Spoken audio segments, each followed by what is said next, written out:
लोग गोश्त के चक्कर में पड़े रहते हैं। कोई कहता 80,000 का जानवर लिया है, कोई कहता 60 का लिया है। मेरे जैसा जानवर बस्ती में किसी का नहीं है। मुझे बताओ तो सही, ये कुर्बानियां जमाने के लिए हो रही है या खुदा के लिए हो रही है? अगर रब के लिए है तो फिर ये मुकाबला कैसा है, ये दिखावा कैसा है? जानवर को ला करके दरवाजे पे बांध दिया जाता है ताकि दुनिया देख करके जाए जैसा सेठ का बकरा है ऐसा किसी का बकरा नहीं है, जैसे फला का जानवर है ऐसा किसी का जानवर नहीं है। शर्म आनी चाहिए। हमारी कुर्बानी अल्लाह के लिए हो, हमारी तमाम जितनी भी नेकियां हैं अल्लाह और उसके रसूल की रजा के लिए होनी चाहिए।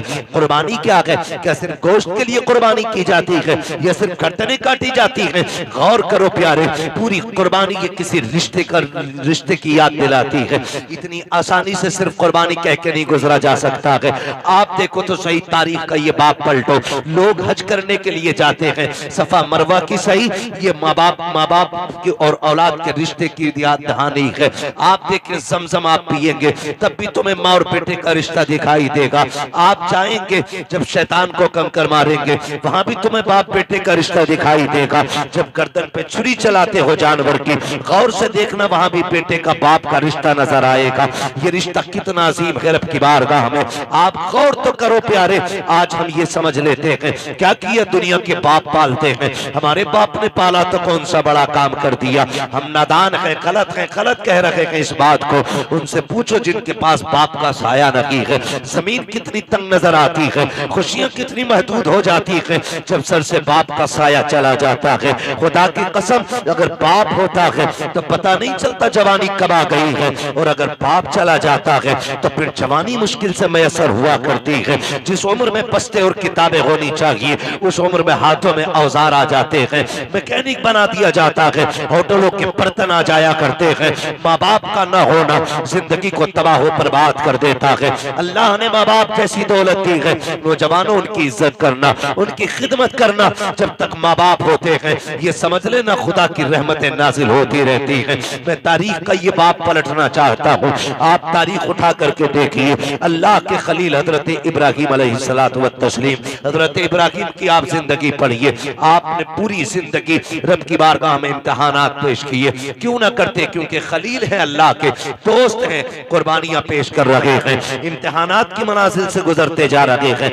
आज जानवर कुर्बान करने की बात आती है। अभी बात बताई थी, जैसा कि कहा गया था, अभी मुफ्ती साहब ने बताया था कि जब कुर्बानी की बात आती लोग बहाना कर देते हैं, कर्जा है नहीं कर सकते, पता नहीं है चटनी नहीं चल रही है, रोटी नहीं चल रही है। और अगर कोई बेचने लग जाए, अभी 1 लाख का मोबाइल खरीद लेगा, 70,000 का मोबाइल खरीद लेगा, लेकिन कुर्बानी के लिए 3500 रुपए देते हुए कलेजे फट जाया करते हैं।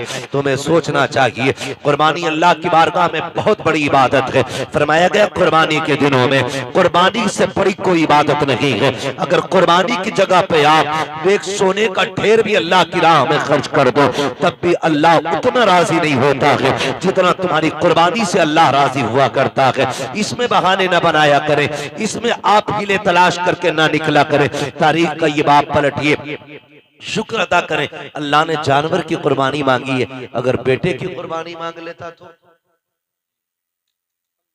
अल्लाह ने अपने खलील से बेटे की कुर्बानी मांगी, हमसे मांग लेता तो बकरा देने तैयार नहीं है। बेटे के मामले में फिर क्या होता?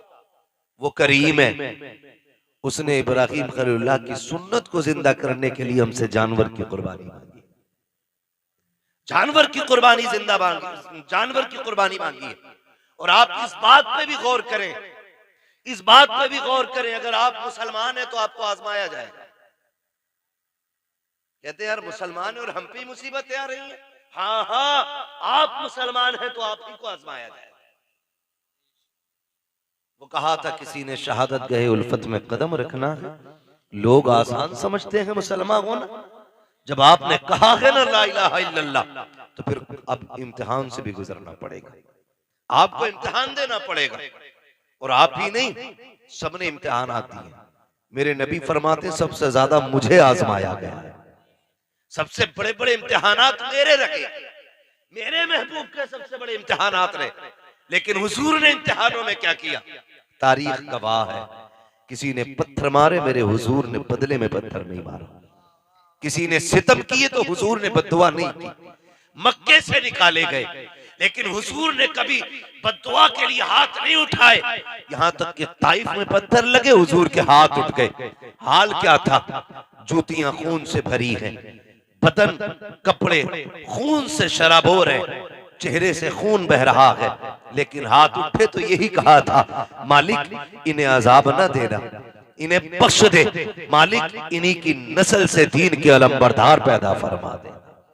ये हमारे हौसले हैं, ये हमारे मामलात हैं। जरा से इम्तिहान आता जाए, लोगों कलेजे फट जाते हैं।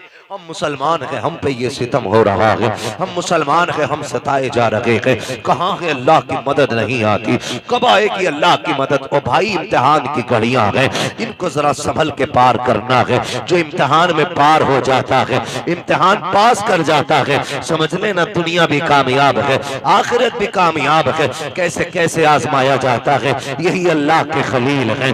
आपको कैसे आजमाया गया? जंगल में रखा गया, अल्लाह के खलील ने सब्र किया, फिर क्या किया गया? लोगों ने बहुत सताया, परेशान किया, आपने पुत तोड़े, लोग दुश्मनी पे आमादा हो गए, यहाँ तक के नारे अमरूद को तैयार किया गया। आग इतनी तेज थी, इतनी तेज थी कि परिंदा कोई ऊपर से गुजरता तो वो गिर जाया करता था और मर जाता था उसकी तपिश से। अल्लाह अकबर, तारीख का ये बाब पलटते चले और देखते चले। जब उसी नमरूद की आग में डालने की बारी आई, हजरत जिब्रील अमीन ने आके कहा था, इब्राहिम रब के खलील हो, मैं रब की बारगाह तक जाता हूँ, अगर कोई जरूरत हो तो बताएं। आप मंजनीक के अंदर रखे हुए हैं, ये नहीं कहा था जिब्रील देखो सामने आग है, मैं मंजनीक में हूँ, कहा था कि मैं जानता हूँ, मेरा रब भी जानता है, मुझे कोई जरूरत नहीं है। कहा फिर अपने रब ही से कह दो, का जो सब जानता है उससे कहने की जरूरत क्या है? जिसमें वो राजी है उसमें मैं राजी हूँ, ये कह के आप राजी हो गए। जब नारे नमरूद में डाला गया, अल्लाह ने आग को ठंडा होने का हुक्म दिया, आग ठंडी और सलामती वाली हुई। आप नारे नमरूद में रखे, बाहर तशरीफ लेकर के आए। उसके बाद फिर आप हजरत सारा के साथ अपना वतन छोड़ देते हैं। बहुत लंबा वाकया है, बादशाह ने पकड़ा। फिर उसके बाद बदले में आपको हजरत हाजरा भी तोहफे में पेश की गई। हजरत हाजरा से आपने निकाह किया। जब कोई औलाद न थी, अल्लाह ने हजरत हाजरा से एक बेटा अता फरमाया। जब एक बेटा पैदा हुआ, आपकी मोहब्बत ज्यादा हो गई, फरिश्ते बातें करने लगे, मालिक ये तेरा खलील है, तेरा दोस्त है, लेकिन अपने बेटे से बहुत ज्यादा प्यार करता है। रब ने फरमाया, इब्राहिम का जी रब्बे जलील, का बेटे को अपने आप से दूर कर दो। कहा क्या करना है मालिक? का ऐसी वादी में छोड़ के आओ जहां पे कोई आबादी ना हो।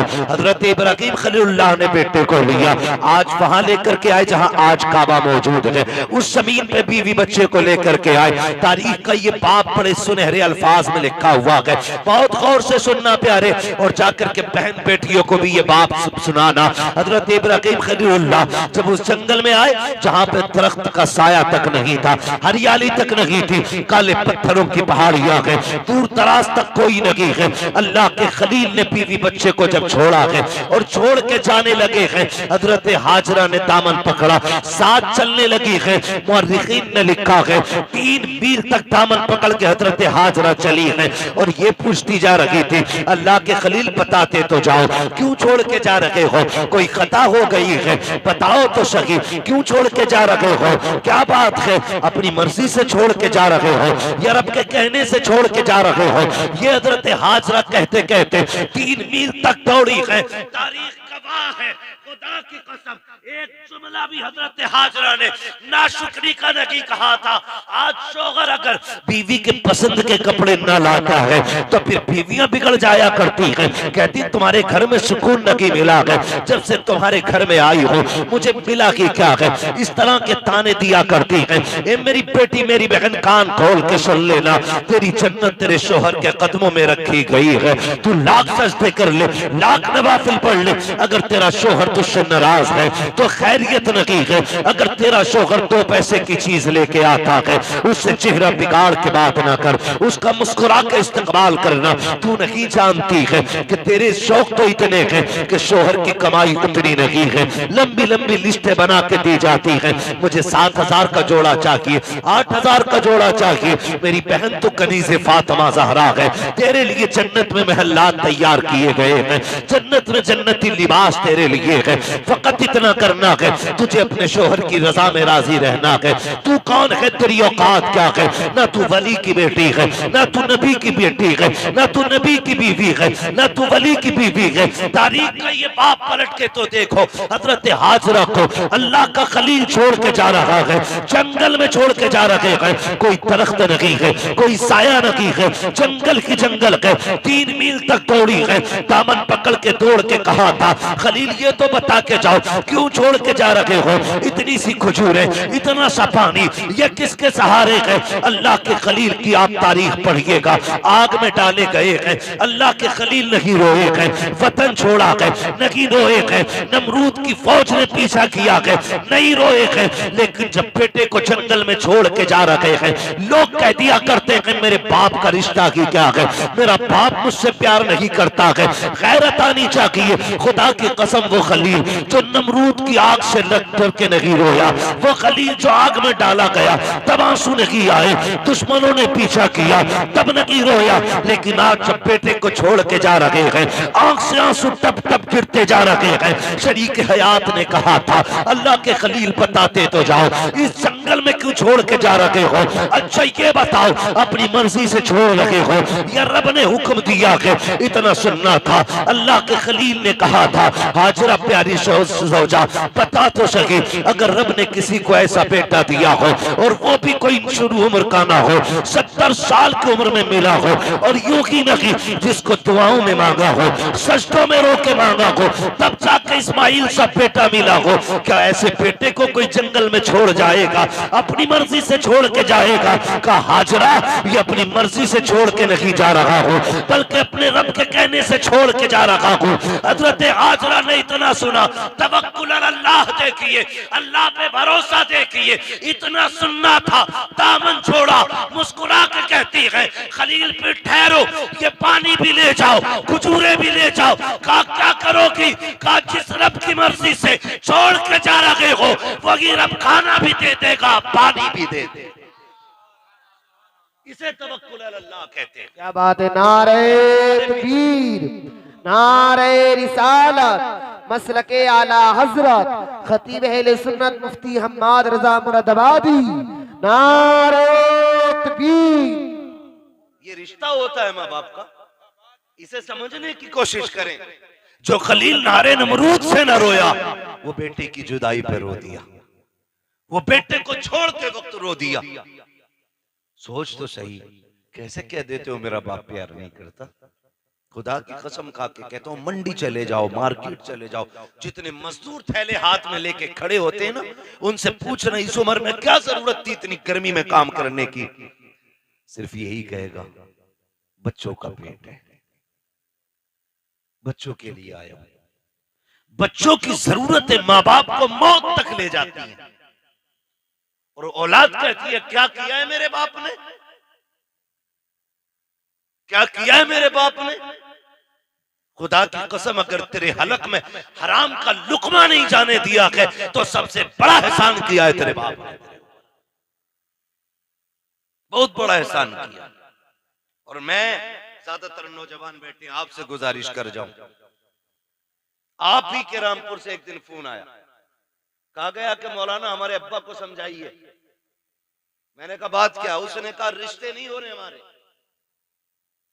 मैंने कहा वजह? उसने कहा वजह ये है कि जो भी रिश्ता करने आता है वो ये पूछता है कि तुम्हारा बाप क्या करता है, या मेरे बाप से पूछता आप क्या करते। तो जब वो कहते हैं हम रिक्शा चलाते, तो रिश्ते करने वाले लौट के चले जाते।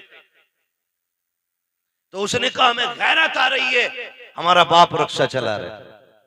मैंने कहा ठंडे दिमाग से सोच, शाम को तेरा बाप आता है तो कपड़े पसीने में भीगे होंगे। कहा हाँ। तो मैंने कहा उसके तलवे चूमा कर, वो पसीना बहा के कमा के लाता है, किसी का खून बहा के कमा के नहीं लाता है। हमारी दुनिया को हो क्या गया है, हमें करोड़पति चाहिए, चाहे दलाल हो, रिश्वतखोर हो, ब्याज लेने वाला हो, हराम की दौलत इकट्ठे करने वाला हो। ये चार चांद कब तक? जब तक मौत नहीं आ रही। जिस दिन मरोगे तो याद रखना, गरीब की भी कब्र वही बनती है जहां अमीर की बनती है। फिर इतराना किस बात पर है? नौजवानों, अपने मजदूर बाप की इज्जत करना, मजदूर बाप की इज्जत करना। उसने कम से कम तुम्हें हलाल के लुक़्मे खिलाए। फरमाया गया जो हराम के लुक़्मे खा के पड़ेगा जिस्म, वो जहन्नम का ईंधन बनाया जाएगा। क्या यह एहसान नहीं किया बाप ने कि ईंटें ढोता रहा, रक्शे चलाता रहा, बोझ उठाता रहा, लेकिन किसी के आंसू बहा के पैसा नहीं लाया, किसी का हक मार के पैसा नहीं लाया, किसी को सता के पैसा नहीं लाया। तुझे क्या पता है, लोग कहते मजदूर के घर बेटी नहीं देनी है। मैं कहता हूं अगर बेटी देनी है तो मजदूर के घर दे। खुदा की कसम, तेरी बेटी को जो इज्जत मजदूर के घर मिल सकती है वो दुनिया के दौलतदार के घर नहीं मिलेगी। किसी रिश्वतखोर या प्याजुए के घर जाकर के तेरी बेटी को वो इज्जत नहीं मिलेगी जो एक मजदूर के घर तेरी बेटी को इज्जत और सुकून मिल सकता है। वजह ये है आज हम इज्जत मजदूर को जलील समझते हैं। महबूब की चौखट है। एक गरीब सहाबी आए, आका करीम को सलाम पेश किया, अर्ज करते हैं या रसूल अल्लाह, आज माशरा बहुत बिगड़ता जा रहा है, क्या बात है? आका हम मजदूर डिपार्टमेंट से ताल्लुक रखते हैं, हमारी मजदूरी नहीं दी जाती है, लोग पैसा मार लेते हैं, आका हमें कई कई दिन तक धक्के दिए जाते हैं। मेरे नबी ने इतना सुना उठ के खड़े हो गए। फरमाया मुसाफा नहीं करोगे? कहते हैं या रसूल अल्लाह, हाथ ऐसे नहीं है जो आपके हाथ में दिए जा सके। क्या बात है? काका इन हाथों से मजदूरी करता हूँ, हाथों में छाले पड़े हैं, फेटे हैं, कहाँ आप जैसे, आपके गुलाब जैसे हाथ, कहाँ मेरे ये सख्त हाथ। आका खैरत आती है आपके हाथ में हाथ देते हुए। मेरे नबी ने उसके हाथ देखे, फरमाया ला तेरे हाथों को बोसा दे दो। इतना सुनना था, मजदूर की आंख में आंसू आ जाते हैं। या रसूल अल्लाह, आप बोसे की बात करते हैं, यहाँ मजदूर को बगल में बैठा के कोई पानी नहीं पिलाता है, यहाँ साथ बैठा करके कोई एक प्लेट में खाना नहीं खिलाता है। आका आप हैं कि चूमने की बात कर रहे हैं। मेरे नबी ने इतना सुना, फरमाते हैं खाली सिर्फ निजाम नहीं बनाना है बल्कि जमाने को मजदूर की इज्जत भी बतानी है। आका करीम ने जब मजदूर के हाथ को बोसा दिया तड़प गया आका, इतनी इज्जत। फरमाया सिर्फ इज्जत नहीं, एक कानून भी बता रहा हूं, जाओ जमाने से कह देना कि मजदूर की मजदूरी पसीना सूखने से पहले दे दो। कहा ये इज्जत किसने दी है? तो बता देना ये इज्जत मदीने वाले मुस्तफा ने अता की। हम मजदूर को हिकारत से देखते हैं और मेरे नबी ने फरमाया लो एक इज्जत का ताज और दे रहा हूं। हुजूर कौन सा? फरमाया अल कासिबु हबीबुल्लाह, जो मेहनत मशक्कत करके कमाएगा कयामत में अल्लाह उसे अपने हबीबों की सफ में जगह अता फरमाएगा। तो कम से कम इतना ख्याल करें नौजवानों, हम तो अपने बाप की मेहनत का ख्याल करें। अगर ये दुनिया वाले हमें मजदूर का बेटा कहते हैं तो कहने दें, हमें उस बाप की इज्जत करनी है जिसने चौक में गालियां खा के मजदूरी पे धक्के उठा के हमें पाला है। तुमसे तो कम से कम इतनी तवक्को होगी उस बाप को कि कोई इज्जत करे ना करे, मेरा बेटा तो इज्जत देगा ना। अगर वही औलाद उसे जलील करने लगे तो बताओ वो जी के क्या करेगा? क्या करेगा वो जी के? जब वही औलाद उससे कहती हो कि तुझे टुकड़े डालने से बेहतर है कुत्ते को टुकड़े डाल दिया जाए, क्या करेगा वो बाप जी के? उसे हार्ट अटैक नहीं आएगा? उसे हार्ट अटैक नहीं आएगा? वो रोएगा नहीं अपनी कमनसीबी पे? क्या वो भूल गया होगा उन दिनों को जब तुझे गोद में उठा के वो गली गली फिरता रहा? मुझे बताओ, तुझे सर्दियों में बुखार आया, बाप ने सारे कंबल तुझे उड़ाए, वो ठंडी में सिकड़ता हुआ मंडियों के, गलियों के, बाजारों के, हॉस्पिटलों के चक्कर लगाता रहा, खुद मर गया लेकिन बेटे को जिंदगी दे गया। लाजिम है हर बेटे पे अपने माँ बाप की इज्जत करे, अपने माँ बाप की इज्जत करें, पढ़े तारीख। आप कभी ये नहीं कह सकते अपने बाप से आपने क्या किया मेरे लिए। खुदा की कसम, जितना एक बाप कर देता बेटे के लिए, कोई तुम्हारे लिए उतना नहीं कर सकता। मैं तो चैलेंज के साथ कहता हूं, एक बाप को तोलने के लिए ना खुदा की कसम जिंदगियां कम पड़ जाएंगी, लेकिन बाप की मशक्कतों का अंदाजा नहीं लगाया जा सकता। आप भी जानते हैं एक आदमी को अपना पेट पालने में कितनी मुश्किल आ सकती है। कोई मुश्किल बात है एक आदमी को पेट पालना? कोई मुश्किल बात नहीं, और कोई मशक्कत भी नहीं। अकेला बंदा कहीं भी खा पी के गुजारे कर लेता है। लेकिन दुनिया भर की सहूलतें बाप औलाद के लिए उठाता है, औलाद के लिए उठाता है। बेटा पैदा हो मीठा तकसीम करता है, जवान हो जाए तो निकाह की तैयारियां करता है। हाँ, आप देखें ना मास्टर इरफान साहब, इन्होंने इतना खर्च किया। मैं कहता हूं कि अगर और इनका बेटा ना इनकी दवा के लिए सिर्फ इतना खर्च कर देना जितना आज इन्होंने किया अपने बच्चों के लिए, तो शायद बड़े सुखी रहेंगे। लेकिन हम भूल जाते हैं, हम अपने बाप की दौलत को अपनी समझते हैं, लेकिन अपनी दौलत को बाप की दौलत नहीं समझते। ये कड़वी सच्चाई है। जो बाप कमाता रहा है, तुम अपनी मर्जी से फर यारों में उड़ाते रहे, फर उड़ाते रहे। अब्बा आज मेरा बर्थडे है, अब्बा आज मैं पास हुआ हूं, यारों को पार्टी देनी है। वो कैसे कमा के लाता रहा उसने तुमसे नहीं बताया। जो तुम मांगते रहे वो देता रहा। उसने बुढ़ापे में इतना कहा था, बेटे खांसी बढ़ गई है, एक सिरप चाहिए। तुमने मुंह बिगाड़ के कहा, तुम्हारे खर्चे उठाऊं या औलाद के खर्चे उठाऊं? लोग कहते हैं बाप उस दिन मरा जिस दिन सांसें रुकी। मैं कहता हूं नहीं, ये तो उस दिन मर गया था जिस दिन बेटे ने हाथ रोक लिया था, उसी दिन बाप मर गया था। खुदारा बदलो अपने आप को, अपने बाप की इज्जत किया करो। और दुनिया में तुम्हारे बाप को कोई इज्जत नहीं देता, तुम इज्जत दे के बताओ कि तू किसी की नजर में जलील होगा, लेकिन मेरी नजर में तेरी इज्जत एक बादशाह से ज्यादा है। ये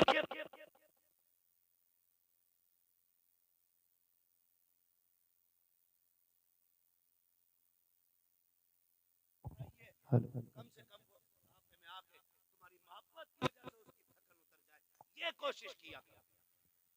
अक्सर नौजवान मेरे सामने बैठे, अल्लाह करे हर नौजवान अपने बाप की इज्जत करने लग जाए, बाप की इज्जत करने लग जाए। हम तो ये सोचते हैं ना, ये सोचते हैं ना जो भी कमाया वो हमारा है, हमारे बाप का कुछ नहीं है। नहीं, ख्याल करो यार, ख्याल करो। एक बाप की जिंदगी अपनी औलाद के लिए पूरी सर्व कर देता है बाप। मैं अर्ज कर रहा था, अल्लाह का खलील बेटे को छोड़ते वक्त, बेटे को छोड़ते वक्त, बेटे को छोड़ते वक्त अल्लाह के खलील रो दिए, रो दिए। तारीख का ये बाप भी पलटे। तवज्जो है? थके तो नहीं अभी? अगर नहीं थके तो बोलने जरा या रसूल अल्लाह। हमारे अलीम भाई बता रहे थे कि ये बड़े सुस्त लोग बैठे, और नकीब साहब भी फरमा रहे थे हल्के में मत लेना। अल्लाह सलामत रखे। मैं आपसे ये भी नहीं कहूंगा कि आप हाथ उठा के सुभान अल्लाह को या उठ के सुभान अल्लाह को। मैं कहता हूं जो मैं बात कर रहा हूं इसे दिल पे लिख के ले जाना। अगर आज के बाद एक बाप को भी इज्जत मिल गई ना, तो मैं समझूंगा हम सबका यहाँ आना कामयाब हो गया, आपका बुलाना कामयाब हो गया। बस यही कोशिश रहती है। मेरी तकरीर तबे यार को बेचैन करती है, सबब के आगे वही कहता हूं जो दिल पर गुजरती है। मुझे बहुत दूर से बुलाया है, मैं बज़ाहिर तो मुरादाबाद का हूं, और लेकिन पूछा मुफ्ती साहब क़िबला से, अपने भी घर आना पड़ता तो जहाज से ही आना पड़ता। बिना फ्लाइट के अपना घर भी मैसर नहीं होता है। अल्लाह ने ये ड्यूटी लगा रखी है, जब तक वो चाहेगा ये नौकरी अंजाम देते रहेंगे। मगर आपसे इतनी गुजारिश है, इतनी मेहनत से हमारे इरफान भाई ने ये महफिल सजाई है, ये कोशिशें की हैं, आपके बैठने का इंतजाम किया है, सिर्फ इसलिए किया था कि हमारी बस्ती वालों तक दीन की कुछ बातें पहुंच जाए, दीन की कुछ बातें पहुंच जाएं। अल्लाह करे आज के बाद किसी बाप को इज्जत मिल जाए, कोई मां मुस्कुराने लग जाए, खुदा की कसम फिर समझ लेना इनका ये जो सारी कोशिशें करना है अल्लाह की बारगाह में मकबूल हो गया। अल्लाह के खलील तो छोड़ के आ गए। हजरत हाजरा ने बेटे को लिया, पलट के उसी जगह पे आई जहां छोड़ के गए थे। पहली शाम आई। जब शाम आई तो दरिंदे जानवर बाहर निकल के पहाड़ियों से आए, बाहर निकल के आए पहाड़ियों से और चीखने लगे। जब बोलने लगे, हजरत हाजरा की गोद में हजरत इस्माइल है। आपने ना एक खारदार लकड़ी तोड़ी दरख्त से, किसी पेड़ की कोई शाख तोड़ी और उसको आसमान में घुमाया। फिर आपने जानवरों को मुखातब करके कहा, खबरदार, शर्म नहीं आती है? देख नहीं रहे हो किस पे भौंक रहे हो? मैं एक नबी की माँ हूं, एक नबी की बीवी हूं। मेरी गोद में जो लाल है कोई आम बेटा नहीं, मेरी गोद में रब का इस्माइल लेटा हुआ है, रब का इस्माइल लेटा हुआ है। का खबरदार, भौंकने की जरूरत ना करना, हम पे भौंकने का मतलब है नबी की इज्जत पे भौंकना। इतना कहा, सारे जानवर पलट के चले गए, सारे चले गए। फिर वो पानी, वो खजूरें, वो सत्तू, वो क्या सब कुछ जो भी दिया था, कब तक चलना, सारे ही खत्म हो गए। जो भी जो भी खाने पीने का सामान था खत्म हो गया। लेकिन माँ होती है। फिर वो वक्त भी आया कि माँ के सीने का दूध भी खुश्क हो गया। फिर जब बेटे ने सूखी जबान होठों पे फेरी तो माँ से देखा ना गया। तारीख गवाह है, हज करने के लिए जाओ, हुक्म होता है सफा मरवा की सही करो। मालिक ये क्या है? कहा, यहाँ मेरी हाजरा दौड़ी थी। फिर क्या करना है? कहा, जब तक दौड़ेगा नहीं तेरा हज पूरा नहीं होना है, तुझे दौड़ना जरूरी है। मालिक क्यों दौड़ाया गया? कहा, जब जब यहाँ आके तुम दौड़ोगे ना तो तुम्हें माँ और बेटे की मोहब्बत का एहसास हो जाएगा। एक माँ ने बेटे की मोहब्बत में कितने चक्कर लगाए हैं? 7 चक्कर लगाए। माँ तो माँ होती है। बेटे को लेटाया जमीन पे, आपने एक पत्थर इधर से रखा, एक इधर से रखा, एक पत्थर ऊपर से रखा, 3 पत्थरों से बेटे का थोड़ा सा धूप का साया किया। उसके बाद दौड़ लगाई है पानी की तलाश में। आप दौड़ करके पहाड़ के सिरे पे चढ़ी है, चारों तरफ देखा पानी नजर नहीं आया। फिर ख्याल आया मेरे बेटे को कोई जानवर न ले जाए। फिर पलट के वापस आई है, फिर बेटे की खुशकी देखी है, फिर दौड़ लगाई है। बाज मुअर्रिखीन ने यहाँ तक लिखा है कि 7वें चक्कर पे हजरत हाजरा गिर जाती है। अल्लाह अकबर, जब गिरी है इधर हजरत इस्माइल ने एड़ियां रगड़ी है। जब एड़ियां रगड़ी, रब ने फरमाया, जिब्रील जी रब्बे जलील जल्दी कर दौड़ के जाकर के मेरे इस्माइल की एड़ियों की जगह से चश्मा जारी कर दे। तारीख गवाह है, हजरत हाजरा ने खुद को संभाला और दौड़ करके आई। क्या देखती है? जहां बेटे के पैर लग रहे थे वहां से पानी का चश्मा जारी हो गया है, चश्मा जारी हो गया है। आज दुआ के लिए तुम मियाओं के चक्कर लगाते हो, खानकाहों में डूब जाते हो। जिससे दुआ लेनी थी तुमने उससे दुआ नहीं ली। अगर तकदीर बिगड़ रखी है, बरकत नहीं हो रखी है, जाके माँ से दुआ ले। खुदा की कसम, जिसकी कहीं नहीं सुनी जाती है उसकी माँ की चौखट को सुन ली जाती है। नारे तकबीर, नारे रिसालत, मसलके आला हजरत मुफ्ती हम्माद रजा मुरादाबादी सवी अख्तर रामपुरी, नारे तकबीर। मुफ्ती साहब फरमा रहे हैं, भाई ये लोग सुन रहे हैं। तो मैं तो ये समझता हूं कि अगर दिल हुजूर से लग जाए तो फिर महफिलों से लोग उठा नहीं करते। वाह वाह वाह, बहुत। हाँ, और अगर महफिल में दिल लगने लग जाए तो समझें कि हुजूर की नजरे करम हो गई है, हुजूर की नजरे करम हो गई है। हुजूर आपकी तरफ नजरे करम फरमा चुके हैं। बस मैं आपसे इतनी गुजारिश करूंगा, फरमाएगा या अय्युहल्लज़ीना आमनू उदखुलू फिस्सिल्मी काफ़ा, ए ईमान वालों पूरे पूरे इस्लाम में दाखिल हो जाओ, पूरे पूरे दाखिल हो जाओ। अल्लाह तौफीक दे। कुर्बानी आ रही है तो सारे लोग कोशिश करें, कुर्बानी करें। जिन पर वाजिब है करेंगे इंशाअल्लाह, जिन पर वाजिब है करेंगे इंशाअल्लाह। उम्मीद है जितने नौजवान बैठे हैं, जो भी साहिब निसाब होंगे इंशाअल्लाह वो कुर्बानी जरूर करेंगे।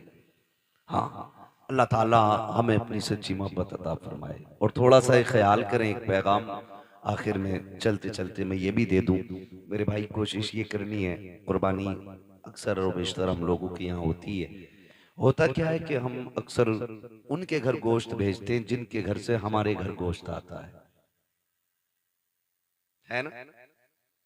उनके घर गोश्त भेजते हैं ज्यादातर जिनके घर से हमारे घर आता है। यानी जिनके घर से हमारे घर गोश्त नहीं आता, उनके घर हम गोश्त नहीं भेजते। और बात बताऊं अगली, बुरा ना मानिएगा, मैंने पहले ही कहा था, वही कहता हूं जो दिल पर गुजरती है। अगर किसी बंदे ने एक बड़े का कुर्बानी की और एक बकरे की कुर्बानी की, तो कमजोर लोगों में बड़े की बोटियां भेजी जाती हैं और बड़े लोगों में छोटे की बोटी भेजी जाती है। यही होता है ना? हाँ, कहेंगे भी नहीं हाँ, क्योंकि शर्म आती है। मैं तो ये नहीं कह रहा कि आप करते, लेकिन होता है कुछ जगह पे ऐसा। मैं आपसे ये कहूंगा यार, वो भाई अल्लाह तौफीक दे। तो पहली बात तो ये कि 4-4 बोटी बांटने का रिवाज है, 8-8 बोटी बांट रहे हैं, कम से कम इतनी तो दो जो कम से कम एक वक्त का खाना हो जाए किसी के घर का। कुछ जगहों पे तो हजरत मसला ये है कि बकरीद के गोश्त से मुहर्रम का हलीम बनाते हैं।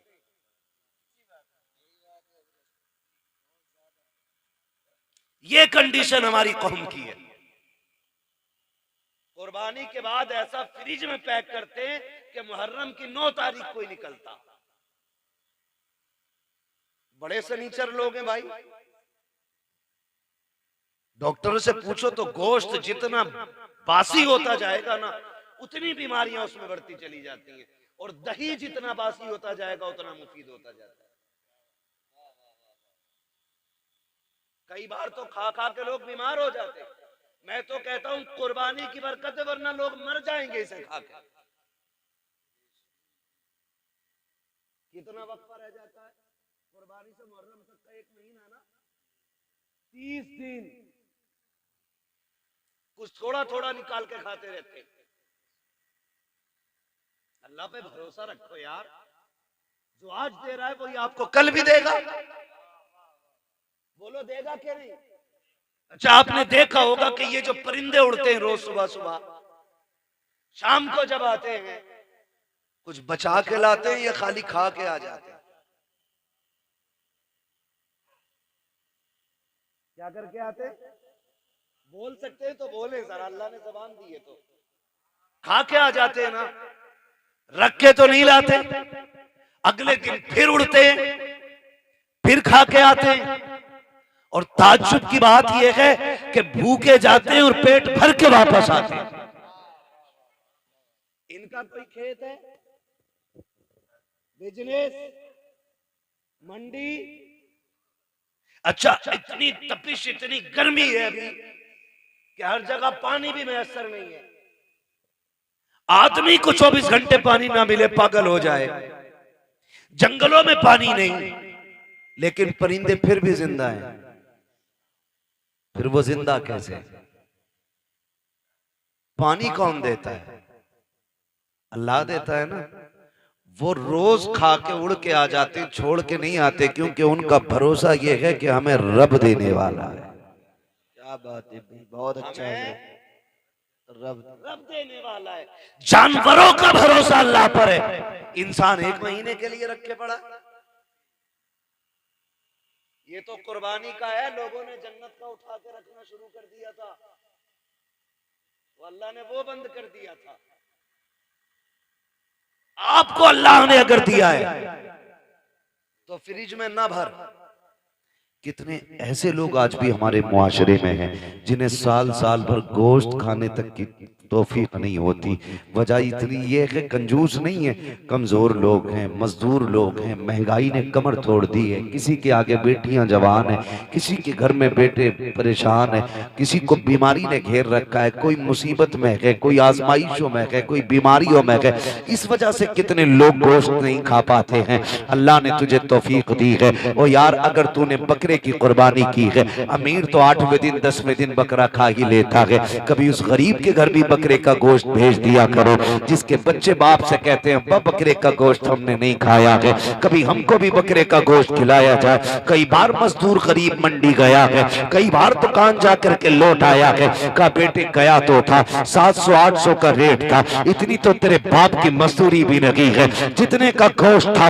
ये सोच करके बाप लौट आता है तुम्हें रब ने अगर तौफीक दी है, अगर तुमने छोटे की कुर्बानी की है अल्लाह की रजा के लिए, कभी उन गरीबों के घर दे दो जिनके यहाँ कभी गोश्त नहीं गया है। खुदा की कसम खा के कहता हूँ तूने 4 बोटी अगर अमीर के लिए दी है, चर्चों के लिए दी है, ताल्लुकात के लिए दी है, सिर्फ वाफा के लिए दी है, तो ये 4 दिन के लिए है, खत्म हो जाएगा। अगर तूने वही बोटियां किसी गरीब की दिलजोई के लिए दी थी है, खुदा की कसम मर के कयामत में आना, अल्लाह तुझे इज्जतों के ताज अता फरमा। भाई वाह वाह वाह, जिंदाबाद जिंदाबाद, बहुत खूब हजरत। गोश्त उन्हें दे जिनके यहाँ हुआ ही ना हो।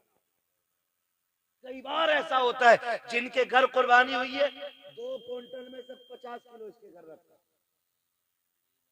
और मोहल्ले वालों ने भी एक तसला भेज दिया। और कितने गरीब ऐसे होते हैं कि बकरीद के घर दिन भी उनके घर में दाल बनती है। इसे ईद कहते हो? तेरी बस्ती के अंदर अगर एक बंदा भी ईद के दिन चटनी से खाएगा तो तुझे गैरत से मर जाना चाहिए।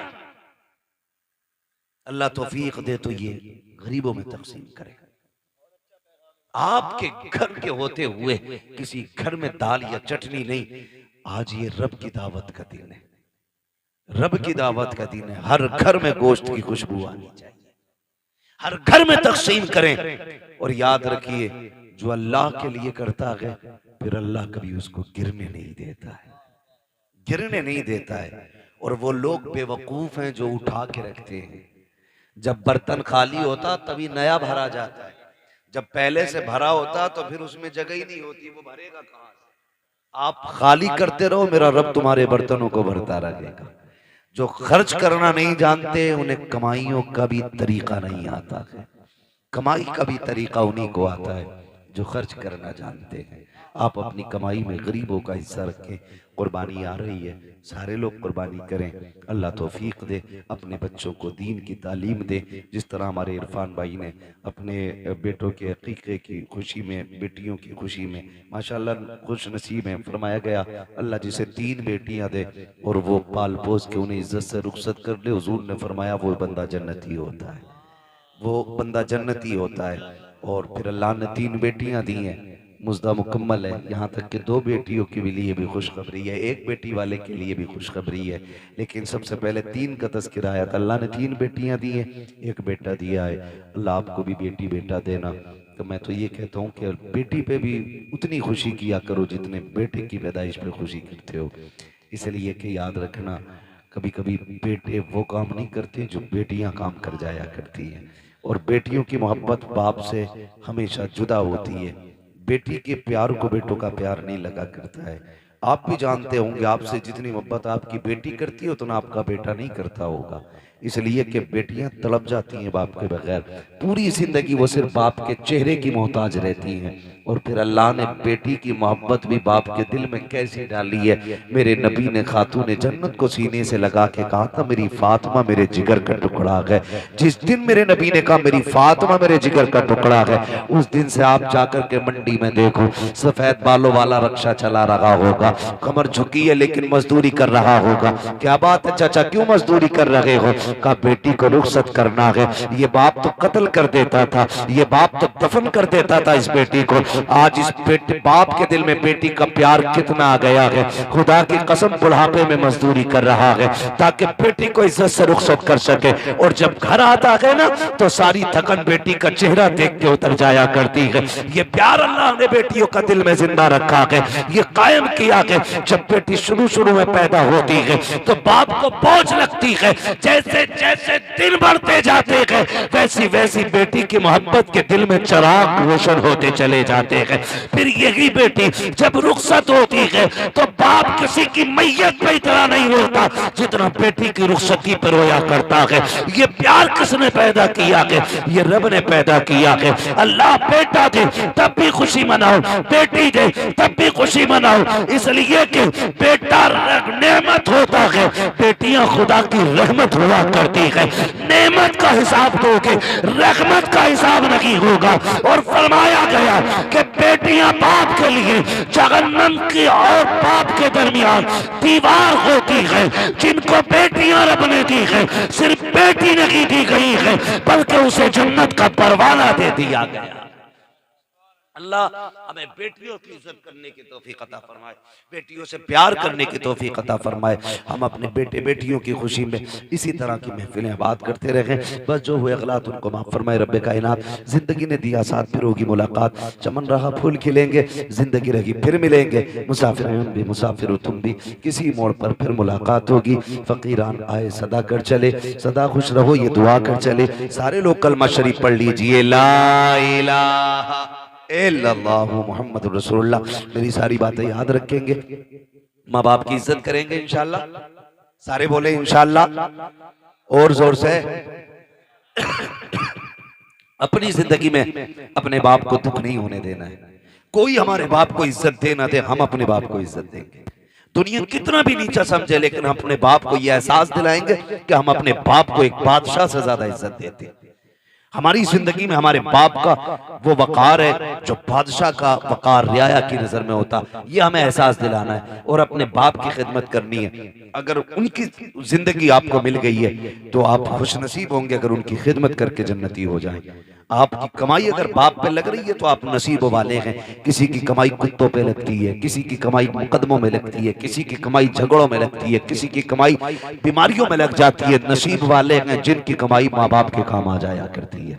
अपनी कमाई का हिस्सा अपने माँ बाप पे खर्च कीजिएगा। दूसरी बात मैंने कही थी, कुर्बानी आ रही है, जिन पे कुर्बानी वाजिब है वो सारे लोग कुर्बानियां करें। तीसरी बात एक और ये भी कही मैंने कि खुदारा अपने दुश्मनों को माफ करने का हौसला पैदा करे। अगर आजमाइशें हों अल्लाह की तरफ से, कोशिश ये करें कि हम इस आजमाइश में मुकम्मल उतरेंगे। मुसीबत आए सब्र करना है, अल्लाह इज्जतें दे शुक्र करना है। शुक्र करने के तरीके ये होते हैं, अल्लाह ने दौलत दी है तो अल्लाह का जिक्र किया जाए, अल्लाह को राजी किया। ये नहीं कि प्रधान के बेटे पे दौलत आ गई तो वो डीजे न बजा रहा है, लड़कियां नचा रहा है ला करके। ये कोई कमाल नहीं है। मौत आनी है, मौत आनी है, सबको मरना है। पैसा तो अगर बात की जाए तो सभी पे होता है लेकिन सबकी दौलत दौलत उस्मानी नहीं होती है। दौलत उस्मानी वो होती है जो अल्लाह और उसके रसूल के नाम पे खर्च की जाती है। अल्लाह और उसके रसूल के नाम पे जो दौलत खर्च की जाती है तो कोशिश ये करें हम अपनी कमाई को हराम जगह नहीं हलाल जगह खर्च करेंगे ना इंशाअल्लाह। ऐसे सारे नौजवान वादा करते हैं इंशाअल्लाह माँ बाप की इज्जत करेंगे, रिश्तों का ख्याल करेंगे। याद रखिएगा मैंने कहा जैसे इरफान भाई ने आज अपने बच्चों की खुशी मनाई है ना, हमारे बाप ने भी हमारी विलादत की खुशी मनाई होगी। इतनी खुश हुए होंगे वो, बल्कि इनसे भी ज्यादा खुश हुए होंगे। हर कोई यही अपने बारे में तसव्वुर करे तो कोशिश ये करें हमें अपने माँ बाप को दुख नहीं देना है। कुर्बानी में जब गोश्त की बारी आए तो तकसीम करना है, दो दो बोटियां नहीं, कम से कम इतना देना है कि किसी के एक घर की किसी दिन की हंडिया हो जाए। कभी कभी ना तो किसी के लड्डू किसी के घर की मुसीबत बन जाते है ना। किसी मोहल्ले में बेटा पैदा हुआ किसी के तो 2 लड्डू भेज दिए, तो घर में बच्चे 4, लड्डू 2। या तो इस हिसाब से लड्डू दिया करो जितने मेंबर हैं उतने दे दो। तो कभी कभार लठियां चल गई घर में, आग लगे ऐसे लड्डुओं को भाई जो किसी के घर का चैन उड़ा दे। अगर दिया भी करो तो इतना दिया करो कि किसी के घर में झगड़ा ना। समझ रहे मैं जो कुछ कहना चाह रहा हूं। 4 बोटी नहीं देनी है, कम से कम इतना दो कि एक वक्त गरीब के घर की हंडिया हो जाए। इतना कम से कम दिया करो। अल्लाह ताला हमें महबूब के तरीके पे अमल करने की तौफीक अता फरमाए। वो मालीना इल्लल बला। सारे लोग मेरे साथ पढ़ लें, अस्तगफिरुल्लाह रब्बी मिन कुल्लि ज़ंबिन व तूबु इलैहि व मालीना इल्लल बला। अस्सलामु अलैकुम।